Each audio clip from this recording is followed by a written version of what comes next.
చూసుకుని వెళ్దాం. నక్షత్రం చెప్పండి అందరూ. నక్షత్రం ఇంకా చెప్పాలంటే నడిపించే నక్షత్రం చెప్పండి. మత్తయి సువార్త 2వ అధ్యాయం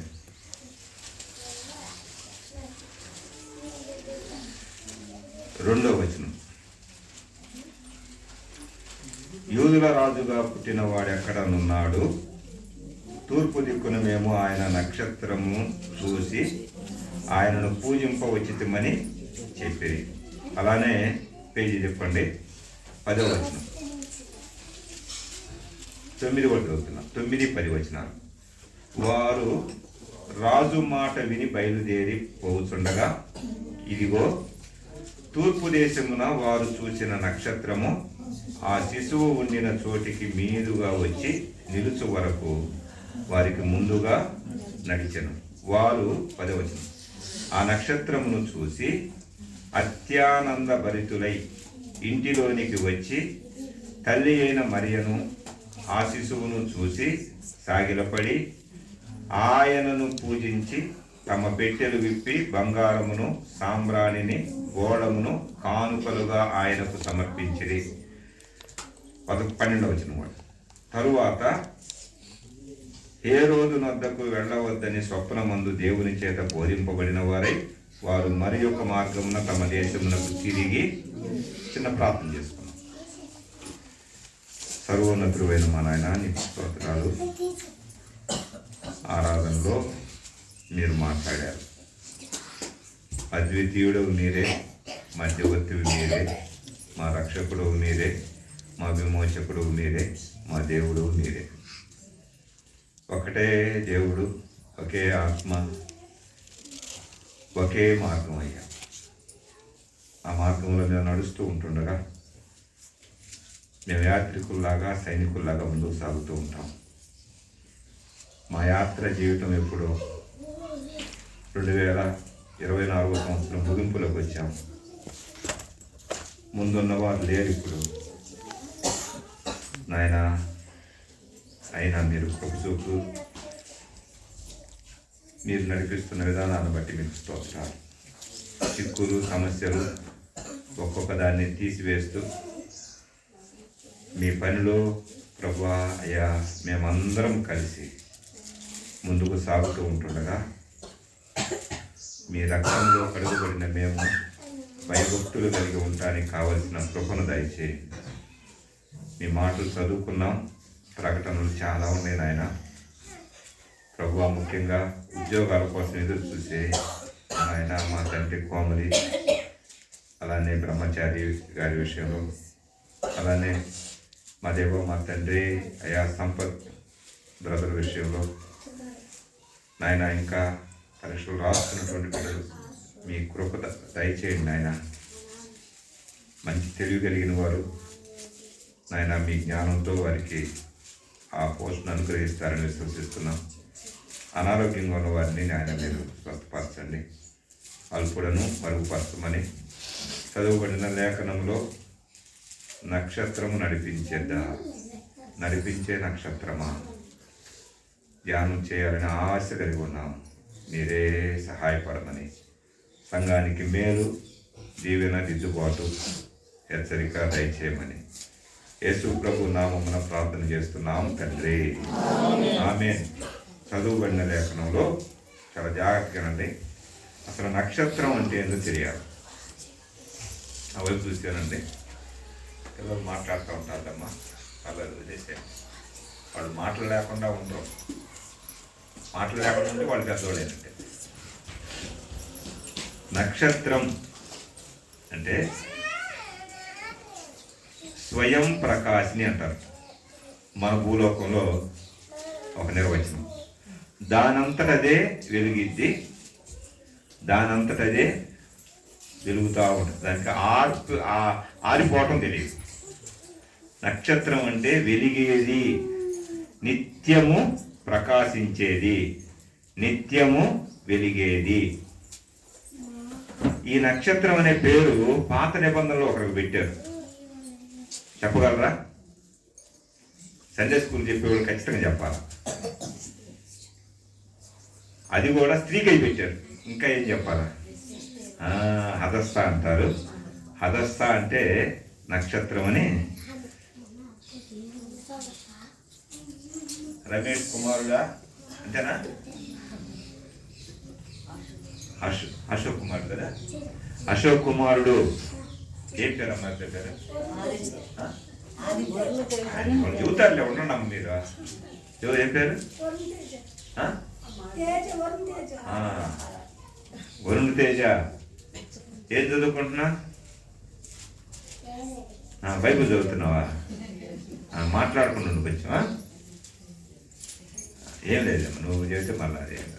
చూడండి, నక్షత్రం అనే పేరు, ఆ నక్షత్రం అనే పేరు ఆమెకు తగింది కూడా. పేర్లు కాదు కానీ నక్షత్రం అంటే స్వయించేది, స్వయంగా వెలిగేది, స్వయం పక్షం అంటారు. మరి క్రొత్త నిబంధనలో 3 జ్ఞానులకి ఆ నక్షత్రం అవసరమైంది. ఏదో ఒక నక్షత్రం ముందు. నక్షత్రం అంటే ఏదో ఒక. ప్రపంచంలో ఎక్కడ చూసినా డిసెంబర్ నుంచి జనవరి వరకు స్టార్లు ఉంటాయి. ఈ కాదు స్టార్లు, వీటిని కొంటారు కానీ నేర్చుకోవడం, అనుసరించడం ఉండదు. ఆ స్టార్ ఏందో, దాని యొక్క అవసరం ఏందో దాని గురించి నేర్చుకోరు. కొంటారు, ఖర్చు పడతారు, పెట్టుకుంటారు. బజార్లో పెట్టేవాడు కొంతమంది అయితే ఇళ్లలో అలా తీసేవాడు కొంతమంది ఉన్నాయి. చూసే చెప్తున్నాం కదా. ఇవి నక్షత్రాలు కాదు సుమా. నక్షత్రం ఒలే అనుకుంటారు. ఒలే కూడా అనకూడదు. ఎందుకంటే ఒలే అంటే ఎప్పుడు అట్లానే ఉండాలి. ఎన్నాళ్ళు ఉంటాయి? కరెంటు బిల్లు వస్తుందంటే పీకేస్తారు లేదా? చాలా జాగ్రత్తగా ఉంది. ఈ నక్షత్రం మనం చదువుకున్నటువంటి ఈ జ్ఞానులు ఎంతమంది జ్ఞానులు చెప్పండి? 3. వాళ్ళ పేర్లు అప్రమాణిక గ్రంథాల్లో ఉండి ఈ గ్రంథంలో లేవు. అప్రమాణిక అంటే వ్యాఖ్యానాలు రాస్తూ ఉంటారు అప్పుడప్పుడు. క్యాస్పర్ అని, మెల్కెమోర్ అని, బెల్తేజర్ అని రాశారు. అవి ఖచ్చితమో కాదో నన్ను అడగబాకండి. ఈ క్యాస్పర్ అనే ఆయన ఇండియా ప్రాంతానికి చెందిన ఆయనని ఒక ఆయన రాశాడు. ఆధారాలు ఉన్నాయో లేవో నన్ను అడగొద్దు. ఆయన బంగారం తెచ్చాడు. మెల్కెమోర్ అనే ఆయన అరబిక్ ఇప్పుడు ఈ ఆయిల్ ఎంత ఉంటుంది కదా, అరబిక్ ఆయన సాంబ్రాణి తెచ్చాడు. అంటే నేను అనుకుంటున్నాను వాడు ఒక రకంగా సాయిబు అంతే కదా. వాళ్ళు ఎక్కువగా మా అక్క ఏమనుకోబాక, ఏది అక్క ఏది సాయిబు అంటున్నారు ఏమనుకోబాక, వాళ్ళకి ఎక్కువగా ఉంటాయి కాబట్టి అట్లా అనుకుంటున్నా నేను. ఆయన సాంబ్రాణి తెచ్చాడు, మంచి వాసన. బెల్తేజర్ ఆయన ఏ దేశమో చెప్పలేదు. ఈయన కూడా పర్షియన్ ఏదో ఉంటాడా అన్నారు. ఇవన్నీ క్వశ్చన్ మార్కులు పేపర్గా లాగా చదువుతాయి. ఆయన బోళం తెచ్చాడు. 3 రకాలైనటువంటి తెచ్చుకున్నారు. విచిత్రం ఏంటంటే వాళ్ళు ఒక దేశస్తులో తెలియదు, వేరే దేశస్తులో తెలియదు. మొత్తానికి బెత్లెహేమ్ లేకపోతే యెరూషలేముకి తూర్పు వైపున ఉన్నవాడు, తూర్పు భాగమున ఉన్నవాడు. ఇప్పుడు మన ఊరు ఉంది, వెల్లల చెరువు ఉంది. ఈ వెల్లల చెరువుకు తూర్పు ఎంత ఇటు భాగం. ఇక ఏ ఊరు అని చెప్పని, సంతమాలూరు చెప్పినా తూర్పునే ఉంటుంది. లేకపోతే ఇక్కడ సజ్జాపురం చెప్పినా, సజ్జాపురం అనేది కామెపల్లి చెప్పినా తూర్పునే ఉంటుంది. ఇటు ఈ ఊర్లన్నీ తూర్పుగా ఉంటాయి. ఇటు మళ్ళీ పడవలు ఉంటాయి. తూర్పు వైపు అనమాట. యెరూషలేము కూడా తూర్పు వైపున ఉన్నాయి. తూర్పు దేశపు జ్ఞానులు రాయబడింది. తూర్పు దేశపు వాళ్ళు ఖచ్చితంగా తూర్పు దేశస్తులు అయి ఉండాలి అంతే. ఈ ఇప్పుడు చదువుకున్నటువంటి ఆ ఇండియా కానీ, అరబిక్ వాళ్ళు కానీ, పర్షియన్ వాళ్ళు కానీ, లేకపోతే వీళ్ళంతా కూడా తూర్పు వైపుకు చెందిన వాళ్ళే. కానీ ఏ దేశమో తెలియదు. 3 దేశస్తులు కావచ్చు, ఒకే దేశస్తులు కావచ్చు, లేకపోతే ఇద్దరు ఒక దేశం ఇంకొకరు ఒక దేశం కావచ్చు. వాటి గురించి సరైన సమాధానం లేదు. సరైన మొత్తానికి 3కి ఒక నక్షత్రం కనిపించింది. చాలా జాగ్రత్తగానండి. ముగ్గురు నువ్వు మాట్లాడబాక, వాళ్ళు మాట్లాడుతున్నారు. ముగ్గురు, ఆ ముగ్గురికి ఒకే నక్షత్రం కనిపించింది. ఆ నక్షత్రం ద్వారా ముగ్గురు కలుసుకున్నారు. చాలా జాగ్రత్తగా, ఆ నక్షత్రం ద్వారా ముగ్గురు కలుసుకున్నారు. వాస్తవానికి వీళ్ళు ఎవరు? యెరూషలేముకు సంబంధించిన వాడు కాదు. నమ్మాల్సిన వాడు నమ్మలా. వీళ్ళకి ఏ ఆధారం లేదు, కాబట్టి వాళ్ళకి జ్ఞానం ఉంది. ఏ జ్ఞానం ఉందంటే ఖగోళ జ్ఞానం ఉంది. ఖగోళం అంటే ఆకాశ శాస్త్రం. ఆకాశంలో నక్షత్రాలు ఉంటాయి, తోకచుక్కలు ఉంటాయి, ఉలకలు ఉంటాయి, సూర్యుడు ఉంటాడు, చంద్రుడు ఉంటాడు. ఇది జ్ఞానం మాత్రం బాగా ఉంది. వాళ్ళని కల్దీలు అన్నారు. లేకపోతే ఏదన్నా అనుకోండి. ఆ ఆకాశ శాస్త్రాల గురించి మాత్రం అప్పుడున్నటువంటి ఈ ప్రపంచంలో వాళ్ళకు కొంచెం ఎక్కువ తెలుసు. వాళ్ళు జ్ఞానులు. ఆకాశాన్ని గురించి తెలుసుకున్నారంటే అప్పుడు జ్ఞానులు కదా. మనకేం లేదు, 10వ తరగతి పాస్ అవుతావో లేదో, ఎంత జ్ఞానం ప్రదర్శిస్తామో. అసలు మనవాళ్ళు చూడండి, ఇంత చిన్న ఉద్యోగం వచ్చింది అనుకోండి, అసలు నా అంత జ్ఞాని లేడు అనుకుంటారు కదా. మన దేశంలో ఉన్నటువంటి దౌర్భాగ్యం అదే. ఎందుకంటే చిన్నోడి దగ్గర నుంచి పెద్దోడి వరకు అంతా లంచాలే. లంచం, మోసం, మాయ, ఈ మాటలన్నీ ఇయే. అందుకే చూడండి, నీతిగా న్యాయంగా జాగ్రత్తగా ఉండేది ఎవరో తెలుసా? 99% క్రైస్తవులు. నిజమైన క్రైస్తవుడు వాటిని ఆశించడు. వీళ్ళల్లో కూడా నిజంగా వాళ్ళు ఉంటారు కదా, ఉంటారా? నిజంగా ఆరాధన చేసేవాళ్ళు, నిజంగా మారు మనసు పొందినవాళ్ళు, నిజంగా జీవించేటువంటి వాళ్ళు తీసుకోరు. ఎవరు తీసుకుంటారు చెప్పండి? నామకార్తులు ఉంటారే పండగలకి, పోయినా పోయినా ఈ పండగలు మాత్రం భయంకరంగా చేస్తారు వాళ్ళు. ఎందుకంటే లంచపు సొమ్ము కదా, చేసుకొచ్చి చేస్తారు, కుమ్మరిస్తారు. అక్కడ ఉన్నటువంటి అది దేశానం ఏమంటారు దాన్ని, అది మొత్తం నిండిపోతాం. మీరు చూడండి, గమనించండి అంతే. మన వాళ్ళని ఏమంటారు లేదు. తాగుపోతాడు కూడా తీసుకొచ్చేస్తాడు.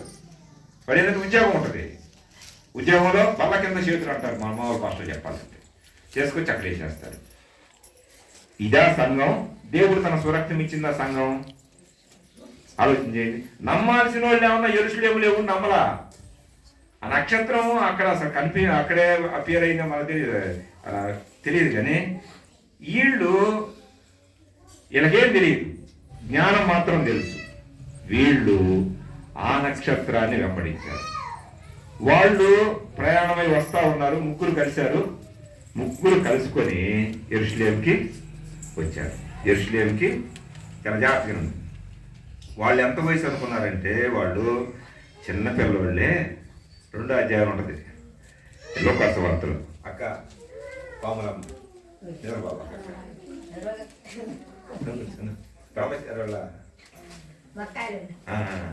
నిద్రపోతే శాపం తీసుకెళ్తాం. ఏం లేదు, వచ్చినప్పుడు మనం కమ్మగా ఉంటుంది, కానీ వేసినా చల్లగా ఉంటుంది కదా. వినండి. మనం ఆశీర్వాదాలు తీసుకొని వెళ్ళాలంటే, ఆశీర్వాదం ఒకటన్నా తీసుకెళ్ళి మన ఇంట్లో వేస్తే ఆ వారం దినాలు ఏముంటుంది, ఆశీర్వాదాలు చాలా జాగ్రత్తగా. వాళ్ళు చిన్న వయసు అనుకున్నారు. అసలు ఈ విషయాన్ని తెలియపరిచింది ఎవరికి? గొర్రెలు కాస్తూ ఎక్కడో పొలాల్లో ఉంటే ఒక దేవదూత వచ్చి తెలియపరిస్తే వాడు పరిగెత్తుకుంటూ వెళ్ళారు. లోకాసు వార్త 2:15 పరిగెత్తుకుంటా వెళ్ళి, ఏందయ్యా అన్నారు. ఏం లేదు, అక్కడ చూడండి బాబు అంటే 21వ వచనంలో వాళ్ళు చూశారు. వాళ్ళు చూస్తే 2వ అధ్యాయంలో వాళ్ళు ఏం చేశారంటే, ఆ గొర్రెల కాపర్లు 21వ వచనం నుంచి చదువుకుంటే, వాడు చిన్న పసిబాలులాగా ఒక చెయ్యిలాగా చూశారు. వీళ్ళకేమన్నా ఒక బాలులాగా అనిపించింది. ఈ జ్ఞానులకి వెంబడిస్తా ఉన్నారు. అక్కడ జరిగింది ఏంది? రాత్రి ఆ గొర్రెల కాపర్లకి చుట్టూ దేవుని మహిమ అట్లా కుమ్మరించబడటం. వాళ్ళు వెళ్ళి వరి అనుకుని అక్కడ పోయి చూడటం, ఏదైతే విచిత్రం జరుగుతుందని చూసినప్పుడు పశువుల పాకలో పిల్లవాడు ఉండటం. వాళ్ళు ఆనందాన్ని పట్టలేక పూజ చేస్తా ఊరి మేము పడ్డారు. ఊరోళ్ళు ఏమన్నా నోరు పోయినరా, మీరు గొర్రెలు కాసుకునేవాడు, మీరేంద్రా అని వాళ్ళని ఏం చేశారు, దండించారు. వాళ్ళ ఆలోచన ఎదురు మేము గొర్రెలు కాసుకునేవాళ్ళని మమ్మల్ని కొద్దిగా అట్లా ఆ దినాల్లో వాళ్ళని కొంచెం తక్కువగా చూసేవాడు.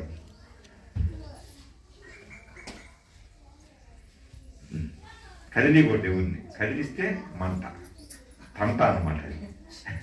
ఏనండి, వాళ్ళు ఏం చేశారంటే తన ఆలోచన మార్చుకొని ఏందో లేయా ఆయన పూజ చేసే వెళ్ళిపోయారు అంతే. ఇక ఏం చెప్పడానికి కూడా వాళ్ళకి అధికారం లేదు. రే ఏందిరా, అయ్యో ఇక్కడ పుట్టాడు, ఏట పుట్టిందే, ఇది ఏంటి దాన్ని తీసుకురండి అన్నారు.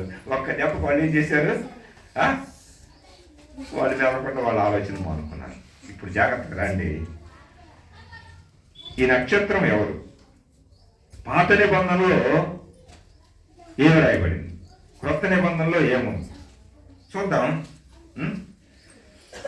ఒకసారి అయ్యా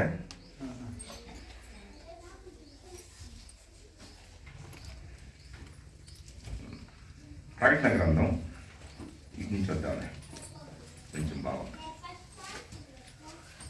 1వ అధ్యాయం 16వ వచనం చదువుంది. అక్కడ 2-3 వచనాలు చదివిస్తాను. ప్రకటన గ్రంథం తన కుడి చేత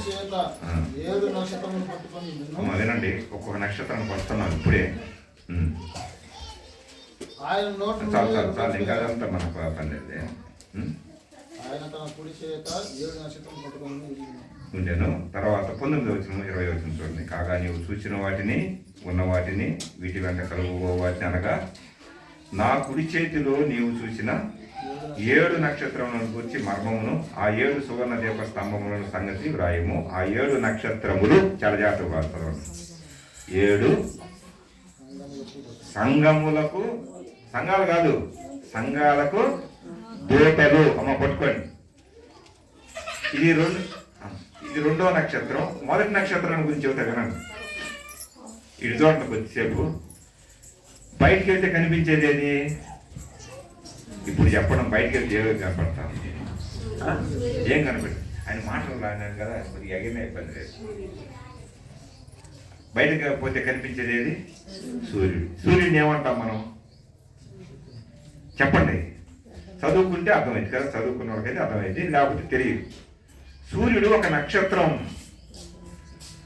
సూర్యుడు ఒక నక్షత్రం.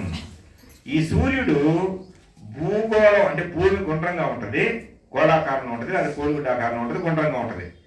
ఈ భూమికి దగ్గరలో ఉన్న నక్షత్రం చెప్పండి. అంతకంటే దగ్గర ఇంకే నక్షత్రం లేదు. ఆ దగ్గరలో ఉన్న నక్షత్రాన్ని ఒక ప్లేస్లో పెట్టేశాడు దేవుడు. ఇంకా కొంచెం దగ్గరకు వచ్చిందా, నువ్వు నేను ఏముండవు, మారిపోతాం అంతే. అసలు ఏముండదు. కొంచెం దూరంగా వెళ్ళిందా, ఆయన పెట్టినటువంటి స్థానాన్ని తప్పి, ఆ కక్షను తప్పి కొంచెం దూరం వెళ్ళింది అనుకో, మనమంతా ఏమవుతాం? గడ్డ కట్టుకొని పోతాం. మనమంతా ఏమైపోతాం? మంచు కొండలైపోతాం. దూరం వెళ్తే ప్రమాదం, దగ్గరకు వస్తే ప్రమాదం. దేవుడు ఎట్లా పెట్టాడు? ఈ నక్షత్రం ఎంతవరకు ఉండాలో అంతవరకే. నక్షత్రం లేకపోతే పంటలు పండవండి. సూర్యుడు లేకపోతే మనం పంటలు పండుతాయా? గాలి ఉంటుంది, భూమి ఉంటుంది, తర్వాత వర్షం ఉంటుంది, అయినా పంటలు పండవు. ఎందుకో చెప్పండి? సూర్యరశ్మి కూడా అవసరం. పంట పండాలంటే, ఒక మొక్క పెరగాలంటే, నువ్వు నేను బ్రతకాలన్నా కూడా అంతే, సూర్యుడు ఉండాల్సిందే. సూర్యుడు లేకుండా మనం బ్రతకలేము. చూడండి, ఆ సూర్యుడు ఈ సూర్యుడి దగ్గర కదలకుండా ఉంటుంది. ఆయన కొద్ది కదులుతాడు కానీ అక్కడే. ఆ సూర్యుని చుట్టూ 9 గ్రహాలు తిరుగుతున్నాయి. అమ్మా వినండి, నవగ్రహాలు ఏంటి, ఏంటి పెడుతుంటారు, నవధాన్యాలు, నవదంపతులు,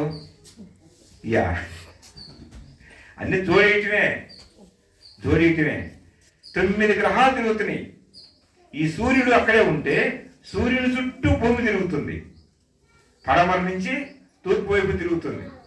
రోజుకి 24 గంటలు అంటే భూమి తిరుగుతుంది కాబట్టి తర్వాత లెక్కలు వచ్చింది. వినండి, ఈ భూమి సూర్యుడి నుంచి 3వది, సూర్యుడి నుంచి దూరంలో 3వది. ఇట్లాంటి ఎన్ని తిరుగుతున్నాయి? 9 తిరుగుతున్నాయి. ఒకటి అసలు ఇప్పుడు తిరుగుతుందో లేదా అని ఒక అనుమానంగా చెబుతున్నారు. అవన్నీ మనకు అనవసరం. మొత్తానికి భూమి ఎవరి చుట్టూ తిరుగుతుంది? సూర్యుని చుట్టూ తిరుగుతుంది. కాబట్టి సూర్యునిలో నుంచి వచ్చే వెలుతురు మనల్ని ఏం చేస్తుంది? కాపాడుతుంది. ఆ సూర్యుడు నేను దేవుని మాట ఎన్నో అని కొద్దిగా ముందుకు వచ్చాడు అనుకో, మనం ఏమవుతాం? ఇప్పుడు నక్షత్రం వాళ్ళని నడిపించిన నక్షత్రం అది అయ్యి ఉంటుందా? అయ్యి ఉండదా? అయ్యి ఉంటుందా? అప్పు అక్క బాంబు వేసింది మొత్తానికి. అది అయ్యే పని అయితే మనం ఎందుకుంటాం, వాళ్ళు ఎందుకుంటారు అక్క? చాలా జాగ్రత్తగా రావాలి.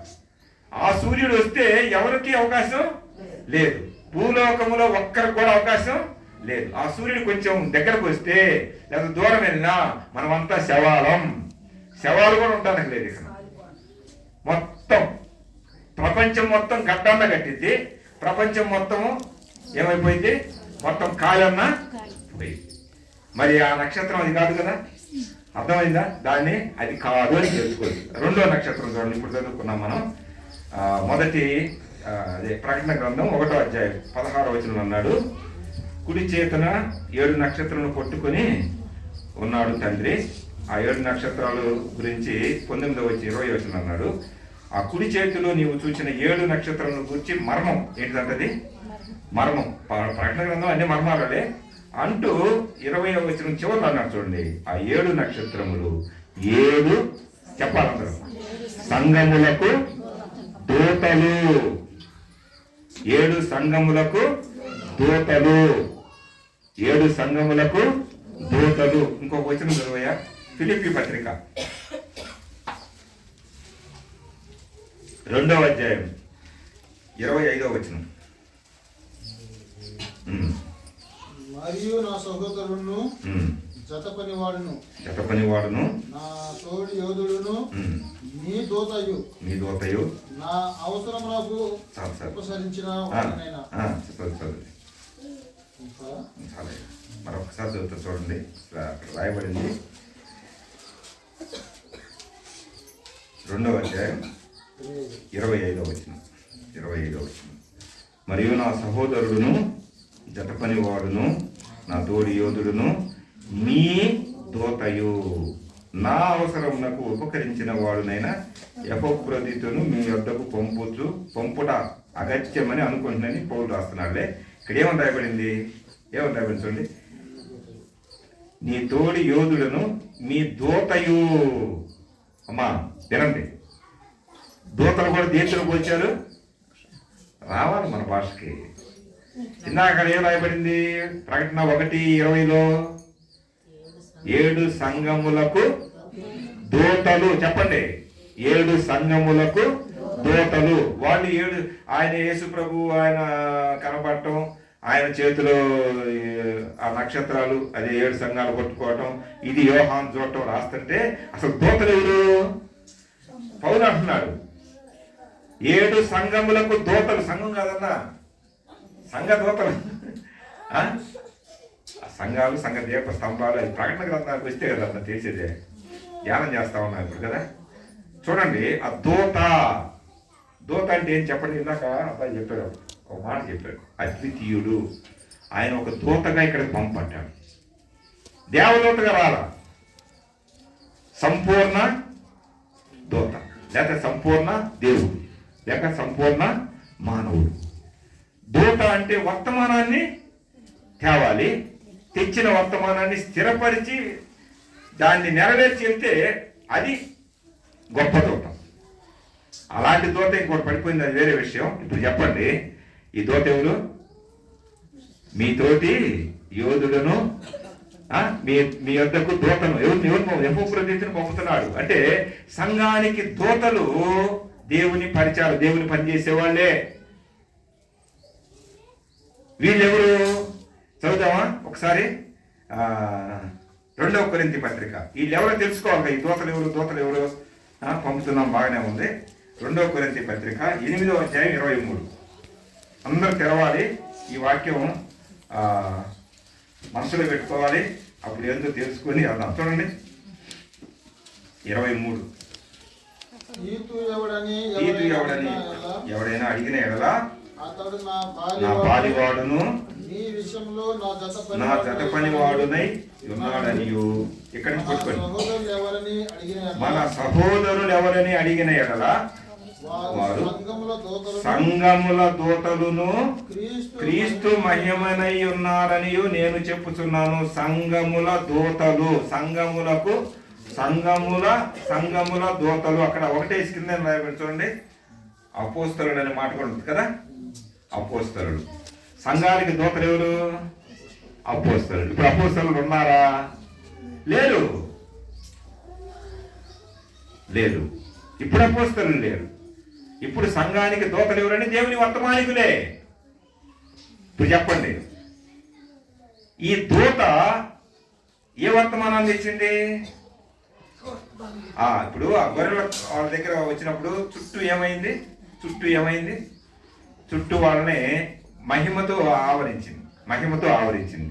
వాళ్ళు ఏందిరా ఇది ఎప్పుడు చూడలేదు, ఎంత వెళ్తున్నారు అనుకున్నారు కదా. అట్లాంటి పాత నిబంధనలో ఒకసాట మహిమ అట్లా ముందు నడిపించింది, ఇశ్రాయేలీల్ని ముందుగా నడిచింది, తర్వాత వెనక వచ్చింది. ఎవరు? అక్కడ అగ్ని అన్నారు, అగ్ని స్తంభం అన్నారు, మేఘ స్తంభం అన్నారు. స్తంభాల్లోనే ఆ స్తంభాలు ఎవరెవరో కాదు, దేవుని దూత. ముందు ప్రమాదం ఉందా? వెలుగు లేదా? వెలుగు చూపించింది. వెనక ప్రమాదం ఉందా? ఏముండాలా? చీకటి కావాలంటే చీకటి, రాత్రి కావాలంటే రాత్రి. చీకటి ఎప్పుడు లేదే. మానవుల యొక్క జీవితానికి వెలిగిస్తూ ఉండేది ఏంటిది? దూత. ఇప్పుడు చెప్పండి ఏమ్మా, ఈ దూతలు ఎవరు? అపోస్తలుల స్థానాన్ని మనం దొంగిలించకూడదు, కానీ మనం కూడా బ్రతికితే ఒక నక్షత్రం లాగానే బ్రతకాలి. చెప్పండి, నువ్వు నేను కూడా ఎవరు? చెప్పండి. నక్షత్రం పెట్టుకోవడం కాదు, నక్షత్రాన్ని భౌతికమైందని ఉంచుకోవటం కాదు. మన బ్రతుకు ఎట్లుండాలి చెప్పండి. హదస్తా బ్రతుకు ఎట్లుంది? హదస్తాన్ని ఎందుకు పెట్టారు? ఆ పేరేంది? ఎస్తేరు. రాణిలాగా బతకాలంటే సంఘం రాణితో పోల్చారు, సంఘం స్త్రీతో పోల్చారు. మన బ్రతుకు ఎట్లుండాలి చెప్పండి? వెలుగుతూ ఉండాలి. ఏదో లైట్లు వేసుకోవటం, జారాలు వేసుకోవటం, పండగలకు సున్నాలు కొట్టుకోవటం ఇది కాదు. మన బ్రతుక్కి సున్నం కొట్టుకుంటే చాలు ఎప్పటికప్పుడు. కొత్త సంవత్సరం అంటే ఏంది? మన బ్రతుకు లోన ఉంటుందే, లోన హృదయానికి, దానికి సున్నం వేసుకోవాలి, దాన్ని కడుక్కోవాలి. పోయి సంవత్సరం ఏదేదో వాగ్దానం చేస్తుంటాం కదా, ఈ సంవత్సరం అయ్యా 5 నిమిషాలు చేసావు, ఈ సంవత్సరం 10 నిమిషాలు చేస్తా. ఇప్పుడు 10 కూడా ఉండదు, పోయి 1 నిమిషానికి పడిపోయి ఉంటుంది. ముళ్ళు అట్ట ఉంటుంది. అది కాదు. మనం ఒక నిర్ణయం తీసుకున్నామంటే ఆ నిర్ణయానికి ఏమై ఉండాలా? కట్టుబడి ఉండాలా. చూడండి, ఈ దూత ఏమై ఉంటుంది చెప్పండి. చెప్పండి, యేసు క్రీస్తు ప్రభువే కాదా? ప్రభువా కాదండి? పాత నిబంధనలో దూత అని రాయబడింది. ఇప్పుడు మనతో పోల్చాడు, కానీ వాస్తవానికి ఆ దూత ఆయనే. అందుకే యోహాను తన సువార్తలో చెప్పాడు, పత్రికలో కూడా చెప్పాడు, నిజమైన వెలుగుండెను, ఆ వెలుగు లోకానికి వచ్చి. నిజం కాని వెలుగులు కూడా ఉన్నాయి. నిజం కాని వెలుగులు కూడా ఈ రోజుల్లో అపోస్తలులని మాయ వేషం వేసుకునే వాళ్ళు ఉండాలి, లేరా? చాలా జాగ్రత్తగానండి. మన అపోస్తలుడు ఆయనే, మన దూత ఆయనే, మన నక్షత్రం కూడా ఆయనే. నువ్వు నేనెవరివి? నక్షత్రం చేతిలో పట్టుకొని సంఘాన్ని 7 సంఘాలు పట్టుకున్నాడంటే ఆ సంఘంలో 7 సంఘాలు ఏదో సంఘానికి మనం చెందుంటాం కదా. సంఘాల్లో ఉన్నటువంటి లోపాలను బట్టి రాశాడు. ఆ సంఘాల్లో ఉన్నటువంటి ఆయన నక్షత్రం అయితే ఆయన బిడ్డలమైన మనం కూడా ఎవరు చెప్పండి? నక్షత్రమే. మనం కూడా నక్షత్రం. కనీసం ఆరిపోకుండా ఉందాం. ఎవరు నన్ను వెలిగించేది లేకపోయినా మనం ఆర్పి వేసుకోకుండా జీవితం. ఇంకో చదువుకుని చూడండి, భయంకరమైన వాడిని చెబుతున్నాయి. ఇప్పుడు ఎన్ని నక్షత్రాలు అయిపోయి? మొదటిది కాదు, రెండోది అవునే కదా. ఇప్పుడు యెషయా గ్రంథం తీయండి. వీడు భయంకరమైన తేజో నక్షత్రం అని రాయబడి ఉంటుంది. 14వ అధ్యాయం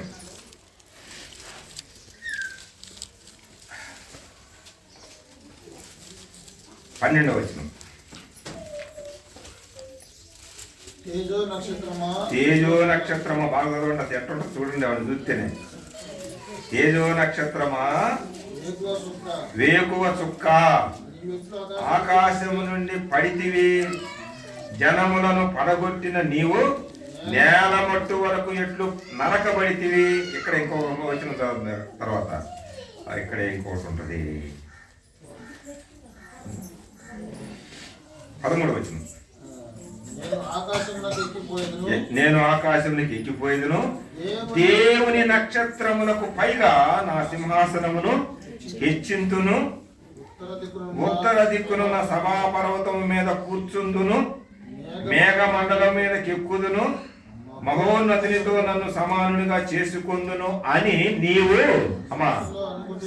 నీవు మనసులో అనుకున్నావు కాబట్టి నీవు పాతాళానికి పోయావు. ఎవరి నక్షత్రం? తేజో నక్షత్రం అంట. తేజో అంటే ఎక్కువ వెలుగుగా ఉంటది. ఇప్పుడు బంగారం ఉంటది. అమ్మా వినండి, నిద్రపోకండి, ఎక్కువరా నిద్రపోకండి, మాట తీసుకోబాకండి. బంగారం ఉంటది. బంగారం ఉందా మీ అందరికి? ఉందా లేదా? మాకేమి వివద్దులే, ఉంది. నకిలీ బంగారం తీస్తాం, రోల్డ్ గోల్డ్. మీ బంగారం బాగా కళగా ఉంటుందా, రోల్డ్ గోల్డ్ బాగా కళగా ఉంటుందా? నిజం చెప్పండి. రోల్డ్ గోల్డే కళగా ఉంటుంది. ఎందుకని? దానికి మెరుపులు ఎక్కువ, దానికి ఏమి ఎక్కువ. భక్తి జీవితంలో కూడా అదే. ఈడదే తేజో నక్షత్రంగా ఉన్నాడు. తేజస్ అప్ప, అసలు ఈయనేనండి దోత, అసలు ఈడే. ఇది నిజమా అంటే ఒక దెబ్బతో పడిపోయిందా లేదా? ఆయన బడాయిలు వచ్చింది, ఆయన కొంచెం గట్టిగా ఉన్నాడు. ఆమె పడేసి ఆయన పడేసింది, మొత్తానికి మనందరిని పడేసింది. భూలోకాన్ని చెడగొట్టిన నక్షత్రం తేజో నక్షత్రం, వేకువ చుక్క అంట. తెల్లవారు వచ్చిందే. ఈ చుక్కలు చూసి నడవటం ఇదే తెక్కలోళ్ళు. అమ్మా ఏమనుకోబాకండి. వేకువ చుక్క కొన్నాళ్ళు ఎటుంటది? తూర్పు. చెప్పాలి మీరు అందరూ చేసేవాళ్ళు. కొన్నాళ్ళు ఎటుంటది? గట్టిగా చెప్పండి. తూర్పు. కొన్నాళ్ళు ఎటుంటది? పడమర వైపు. ఎందుకుంటది? నక్షత్ర శాస్త్రంలో ఉన్నది. నక్షత్రం ఉంది. ఈ ఎట్టండి చూడంట, అదిగో ఈ చుక్కటి ఉండగా దాని ఎదురు బాగూడదు. నీకు పిల్లలు పుట్టడం ఏదో ఉంటాయి, మాయ మంత్రాలు చేస్తాడు, ఇంకేదేదో చేస్తాడు. ఒకవేళ గర్భిణితో ఉంటుంది, వాడు అడుగు పెట్టకూడదు, నీకు ఇటుపోతే పెళ్లి కాదు అంటే ఏదో. నాకు తెలియదు ఆ శాస్త్రాల గురించి, నేను చదవాల. తేజో నక్షత్రము అంటే రోడ్లు గోల్డ్ వచ్చి, అలానే ఇంకోటి ఏంది వేకో చుక్కలాగా వస్తే ఇదే నిజమన్నా. అసలు చూడు పండుగ ఎట్ట చేసుకుంటున్నారు వాళ్ళు అన్నారన్న పలావు, బిర్యానీ, ఇంకా జాలర్లు ఇవన్నీ వేసుకోరు. వాళ్ళనేమనం వాళ్ళనేమనం. అసలు నక్షత్రం ఎవరు? నువ్వు నేను అంటున్నాడు దేవుడు. నువ్వు నేను అంటే తేజో నక్షత్రము వేకువ చుక్కగా ఉండి ఇదేమైంది? దేవుని నక్షత్రానికి పైగా. దేవుడే నక్షత్రం అయితే, దేవుడే వెలిగించేవాడైతే, దేవుడే మనల్ని అందరినీ రక్షించేవాడైతే, నిజమైన వెలుగు వచ్చి రక్షిస్తుంటే ఈ వెలుగు రాడు. దేనికి వస్తారు? తేజో నక్షత్రం మాటండే బయట కట్టేసి కట్టు తాగితే కట్టురా నువ్వు. నీ మాట చల్లాలా? పాట పాడదు. తాగితే పాట పాడరా? వాడు లేపుతా ఉంటాడు. ఎవరు? ఇదే తేజో నక్షత్రం, వేకో చుక్క. దేవుని నక్షత్రానికి అంటే దేవుని దూతలు ఉంటారే, వాళ్ళు కూడా నక్షత్రాలతో పోల్చే. తర్వాత చూద్దాం. నక్షత్రానికి పైగా అనుకున్నాడు వీడు. ఎవడు? వీడని అనవచ్చు, తప్పేం కాదు. అది పేరు చెప్పండి అమ్మా. పేరు చెప్పమంటే లూసిఫర్ కదా. ఏం పేరు వాడి పేరు? లూసిఫర్. వాడు ఏమనుకున్నాడు? ఎవరుకున్నాడు చెప్పండి.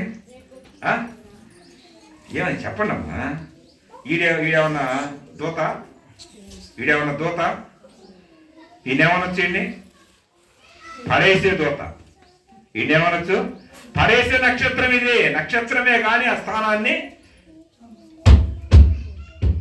కొట్టాడు. ఈ నక్షత్రమే కానీ నక్షత్ర దూతలంతా నక్షత్రాలతో పోల్చాడు. ఆ నక్షత్రంలో ఉన్నతమైన నక్షత్రం మహాదూతలు అని రాయబడింది. ఎవరి గురించి ఏం రాయబడింది? మహాదూతలు. యోధా పత్రికలో ఉంది, ప్రకటన గ్రంథంలో కూడా ఉంది. ఈ మహాదూత ఏమైపోయిందంటే మహా ఆలోచనకు వచ్చేసింది. ఆలోచనకు వచ్చి దేవుని నక్షత్రం అంటే దూతలందరికంటే నేను దేవుడి కంటే కూడా నేను ఎక్కువ, ఏం తక్కువేం కాదు.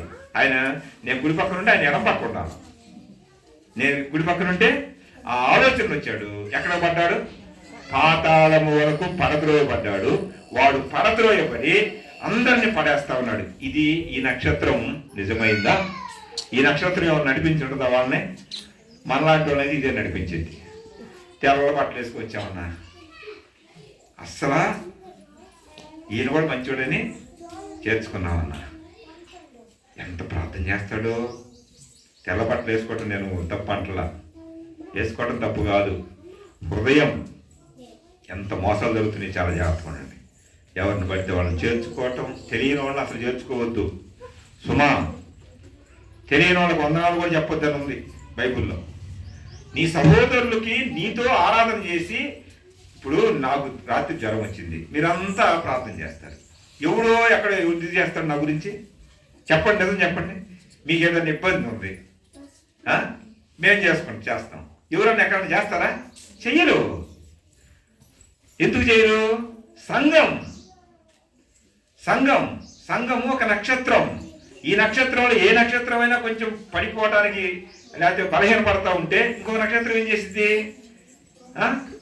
వాళ్ళని లేపిద్ది.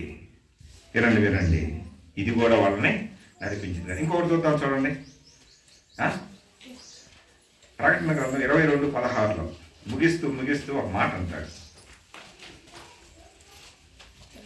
22:16 సంఘముల కోసరము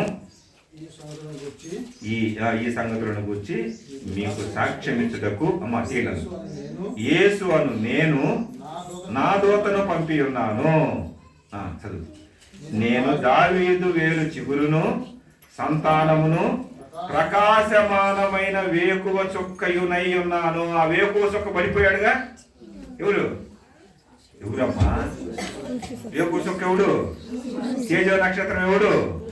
పడిపోయిన వాడు ఇప్పుడు సాతాను. వాడు పడిపోయాడు. ఈయన అంటున్నాడు యేసుక్రీస్తు ప్రభు చాలా తేడా చెబుతుంది. ఆత్మ సంఘముల కోసరము అంటూ 2 అన్నారు చూడండి. పరిశుద్ధులందరికీ అని మాట్లాడతారు. సంఘములు అంటే ఎవరుంటారు? పరిశుద్ధులందరికీ ఈ సంగతులను గూర్చి మీకు సాక్ష్యం ఇచ్చుటకు యేసు అను నేను నా దూతను పంపి ఉన్నాను. ఏ దూత? ఆ దూత కాదు. ఏ దూత? పంపి ఉన్నాను అంటూ అన్నారు చూడండి. నేను దావీదు చిగురు, వేరు చిగురు. ఎవరు చెప్పారు ఈ మాట? యేసు ప్రభువా. యెషయా భక్తులు కదమ్మా. 14వ అధ్యాయం ఉంటుంది కదా యెషయా గ్రంథంలో. చూడండి. వేరు చిగురును, సంతానమును, ప్రకాశమానమైన వేకువ చుక్కయునై ఉన్నాను. ఎవరంటే అక్కడ చెప్పండి, మరి చెప్పండి. యేసు అంటున్నాడు నేను నా దూతను పంపాను. ఆయనే ఎవరు? ఆయన ముందుకు వచ్చిన దూత యోహాను. చెప్పండి, బాప్తిస్మం ఇచ్చు యోహాను. ముందు చెప్పాడు కదా మాట. నేను ముందుగా పంపుతున్నాను, నా ప్రవక్తల ద్వారా రాస్తున్నాను, నా దూతను పంపుతున్నాను. నేను వస్తా, నేను కూడా నేను పుడతానని వాళ్ళే రాస్తాడు. పుట్టిన సమయానికి ఖచ్చితంగా వస్తాను. ఇప్పుడు చెప్పండి, ఈయన్నే ఇంగ్లీష్లో ఏమన్నారంటే మార్నింగ్ స్టార్ అన్నారు. మార్నింగ్ స్టార్ అన్నారు. ఇందాక చెప్పానే మార్నింగ్ స్టార్, ఇటు అటు అని వాడు పడిపోయాడు. ఇప్పుడు ఏ స్టార్ ఇది? ఇది మార్నింగ్ స్టారే. ఈ స్టార్ ఏమన్నా నడిపించి ఉంటుందా వాళ్ళకి? కొన్నాళ్ళు ఏమన్నా ఇటు కనపడింది, కొన్నాళ్ళే ఇటు కనపడింది. అది వాళ్ళకి ఇటు అర్థం చేసుకోండి. ఇది కానే అమ్మమ్మ బ్రహ్మచారి ఓకే నేను ముగింపులో చేయక. ఇప్పుడు ఎన్ని అయిపోయింది చెప్పండి? దగ్గరకు వస్తే చంపేసేది కాదు. రెండోది ఆయన సంఘములో ఉన్న మనమే నక్షత్రాలు, దూతల్లాగా. మూడోది తేజో నక్షత్రంలాగా వచ్చి వేకువ చుక్కలాగా వచ్చి ఆ స్థానాన్ని పోగొట్టుకొని మనందరిని చెడగొట్టాడు. ఒకప్పుడు ప్రపంచాన్ని చెడగొడుతుంది వాడు నక్షత్రమే, కానీ ఆ నక్షత్ర స్థానాన్ని ఏమయ్యాడు చెప్పండి, పోగొట్టుకున్నాడు. ఇప్పుడు ఇక్కడ చదువుకున్నాం, ఎక్కడ ప్రకటన గ్రంథంలో ఈయన ఎవరు రాస్తున్నాడు, యోహాను, బాప్తిసం ఇచ్చే యోహాను. ఆయన కదా నాకంటే ముందుగా దూతను పంపుతానని ఆయన కాపాడుకున్నాడు. చివరి దినాల్లో కొద్దిగా సాక్ష్యం పెద్దగా బాగొట్టుకోలేండి. నా దగ్గర కంటే కూడా ఎందుకు యేసు ప్రభు దగ్గరికి ఎంత ఎక్కువ మంది శిష్యులు అనుకున్నాడంటే, అప్పుడే యేసు ప్రభు చెప్పాడు, స్త్రీ కనినటువంటి వాళ్ళు యోహాన్ లాంటి ఉత్తముడు లేడు కదండి అన్నాడా లేదండి? అసలు యోహాను ఎంత భక్తిపరుడు, ఎంత ఉత్తముడు, ఎంత మంచోడు అన్నాడు. వాళ్ళు వచ్చి అవుతున్నారు, ఏందయ్యా అందరు నీ దగ్గరకు వస్తున్నారు, యోహాన్ దగ్గర మాట్లాడదంటే మాట్లాడవాళ్ళరా మరి దౌర్భాగ్యుడు అన్నట్టు ఆ మాట అనలేదు. కానీ నువ్వు మాట్లాడబాగా తొందరపడి యోహాన్ అంటే ఏమనుకున్నావు, నాకు బాప్తిసం ఇచ్చినటువంటి ఆయన, నేను అడిగితే నేను ఈలేనయ్యా నీకని చెప్పాడు. నువ్వేందయ్యా నీ పరిస్థితి అంటే ఆయన యొక్క కాలు యొక్క తోలు, చెప్పు తోలు కూడా ఆ వారును కూడా విప్పడానికి కూడా అర్హుడు కాదు అని అంత తగ్గించుకున్న ఆయన గురించి ఎందుకు ఎటు చెప్తారన్నప్పుడు ఆయన చెబుతున్నాడు, స్త్రీ కనిన సంతానం భూలోకంలో పుట్టినటువంటి కదండి, అంతకంటే గొప్పవాడు లేడు. మరి ఆయన నడిపించింది కాదే. ఇంకొక మాట చదువుకున్నాం, 9వ అధ్యాయం ప్రకటన గ్రంథం. ఇంకొక 2-3 నిమిషాలు ముగిస్తాం. 9వ అధ్యాయం మొదటి వచనం చదివే. 5వ దూత బోర ఊదినప్పుడు ఆకాశము నుండి భూమి మీద రాలిన ఒక నక్షత్రమును చూసి తిని, అగాధము యొక్క తాళపు చెవి అతనికి ఇవ్వబడెను. ఇదేదో రాలిన నక్షత్రం ఇది కదా, అక్కడి నుంచి ఇక్కడికి పట్టుకోండి నక్షత్రాలు. ఒకటేమన్నా కాల్చిన నక్షత్రం, ఇంకొకటేమన్నా సంఘాల మధ్య సంచరిస్తూ సంఘాల్లో యేసు ప్రభువే నక్షత్రంగా ఉండి మనల్ని కూడా నక్షత్రంగా చేశాడు. దానికి మనం ఆయన నక్షత్రం అనుకున్నాం. ఇప్పుడు 3వది తేజో నక్షత్రం వాడు బాగొట్టుకున్నాడు కాదు. 4వది బాప్తిసం ఇచ్చు యోహాను గురించి చెప్తే ఆయన అప్పుడు నడిపించాడు కానీ తర్వాత లేదు. ఇప్పుడు చూడండి 9వ అధ్యాయం మొదటి వచనం అన్నాడు, భూమి మీదకు రాలిన ఒక నక్షత్రం. భూమి మీదకు రాలిన మొదటి శ్రమల కాలంలో జరుగుతీలే. దీని గురించి 20వ అధ్యాయం 1వ వచనం చదవండి, ఇక్కడే ప్రకటన గ్రంథంలో. మరియు పెద్ద సంఖ్యలను చేత పట్టుకుని అగాధము యొక్క తాళపు చెవి గల ఒక దేవదూత పరలోకం నుంచి దిగి వచ్చుట. ఏంటిది చదువుకున్నాం కదా, నక్షత్రం. ఈ నక్షత్రం ఏమన్నా నడిపించి ఉంటుందా వాళ్ళని? అమ్మా వినండి, ఈ నక్షత్రం ఏమన్నా నడిపించి ఉంటుందా? అగాధం పాతాళపు చెవులు, ఆ తాళాలన్నీ కూడా దానికి ఇచ్చాడు. అది కూడా ఎట్లా ఉంది, ఆకాశం నుంచి భూలోకానికి పడిపోయిన నక్షత్రం పాతాళం దగ్గరికి వెళ్ళినా ఈ నక్షత్రం ఏమైనా నడిపించిందో వాళ్ళని? పాతాళం దగ్గరికి వెళ్ళే నక్షత్రం ఏదైనా నడిపించిందా? వాళ్ళు కూడా దూతలాగానే రాయబడ్డారు. ఇప్పుడు అర్థం చేసుకోండి, అగాధ తాళపు చెవి. యోబు గ్రంథం 38వ అధ్యాయం 7వ వచనం చదవండి. ఒక్క మాట ప్రార్థన చేసుకున్నాం, చాలా ఉంది కానీ పూజిస్తా వచ్చాం. 7వ అధ్యాయం 38:7 యోబు గ్రంథంలో కూడి పాడినప్పుడు దేవదూతలందరూ ఆనందించి జయధ్వనులు చేసినప్పుడు దాని మూలరాశిని వేసిన వాడెవడు? చాలు 7 చాలు. ఉదయ నక్షత్రములు ఏకముగా కూడి పాడినప్పుడు దేవదూతలందరూ ఆనందించి జయధ్వనులు చేసినప్పుడు దాని మూలరాశిని వేసిన వాడెవడు? ఇప్పుడు దేవదూతలందరని కింద ఒక రాయబడి చూడండి, అది చదవండి, అది ఒక్కడే మనకు అవసరం. దేవుని చెప్పండి మాట అమ్మా, మనం ఉదయం పాడాలా సాయంత్రం పాడాలా? మనం ఏదో అనుకోకాకండి, మనం ఒక నక్షత్రం. దేవుని ఆ మాట రాయబడింది యోబు అప్పుడు మొట్టమొదటి రాసిన గ్రంథం ఇదే. దేవదూతలు అంటే ఏమనుకున్నాం మనం? వాళ్ళు వస్తున్నారు, వాళ్ళు ఒకరు చేరుకొస్తున్నారు అనుకున్నాం కదా. అనుకుంటున్నావా లేదా? ఎవరి దేవదూతలు? దేవుని కుమారులు, కుమార్తెలు. మనం అందరూ ఎవరు చెప్పండి ఇప్పుడు? ఏందమ్మా గట్టిగా చెప్పలేదా? దేవుని, మనకే పాతాళం చెవులు కూడా ఇచ్చినట్టుంది ఒక రకంగా చెప్పాలంటే. మనం పడిపోయిన వాళ్ళం కాదు, కానీ మనం దేవుని సువార్త చెబితే ఒకడు పరలోకానికి వెళ్తాడు. చెప్పకపోతే చెప్పకుండా మన ఇంట్లోనే మనం ఉన్నాం అనుకో, ఏమవుతారు చెప్పండి? మనం అడుగుతాడు లేదు. అర్థం చేసుకోండి, మనం అందరం దేవునితో సమానంగా చేసి, ఇందాక ఆరాధనలో కూడా అదే కదండి సమాధానం. మన క్రీస్తు నరుడు, క్రీస్తు యేసు అను నరుడు, ఆయన పరిపూర్ణుడుగా. మనం కూడా పరిపూర్ణులతోకి వెళ్ళడానికి ప్రయత్నం, మన పరిపూర్ణం ఏమి కావు, పరిపూర్ణతలోకి వెళ్ళడానికి ప్రయత్నం చేస్తూ ఉండాలి. ఇది తప్పు అంటాం కదా, అప్పుడు దాన్ని పక్కన పెట్టాలి. ఇది సంఘం, ఈ సంఘం యొక్క బాధ్యతలు, సంఘం యొక్క పద్ధతులు, క్రమము, రొట్టె, పాత్ర, దేవుని సన్నిధి, దేవుని సంఘంలో మనం ఎట్లా ఉండాలి, ఇది కట్టుబాట్లు కదా. ఇట్లా మన ఇంట్లో, మనం మందిరంలో, మనం పనిచేసే స్థలాల్లో నమ్మకంగా ఉంటే మనమే నక్షత్రం. నక్షత్రం అంటే ఎవరు చెప్పండి? అన్నిటిని నలగొట్టుకున్న వాళ్ళే నక్షత్రాలు. ఎక్కడేమన్నా ఒక దోత దేవదూతలాగా, ఇంట్లోనేమన్నా దెయ్యం దోతలాగా ఉన్నాం అనుకో కాసేపు, అప్పుడు ఏమంటారు చెప్పండి?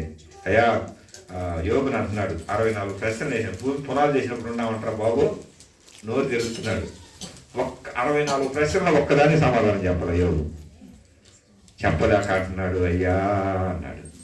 అప్పుడు దేవుని యొక్క దర్శనం కలిగింది. నువ్వు వెళ్ళి వాళ్ళ గురించి ప్రార్థన చేయరా, నలుగురు వస్తారు, లేకపోతే ఇప్పుడు ఆయన తిట్టారుగా, నలుగురు ఫ్రెండ్సే కదా తిట్టారు, వాళ్ళ గురించి ప్రార్థన చేయి. వాళ్ళతో అంటున్నాడు, మీరు పోయి ప్రార్థన చేయించుకోండి, వస్తారు మీరు, ఎవరి దగ్గరికి వెళ్ళండి అన్నాడా లేదండి?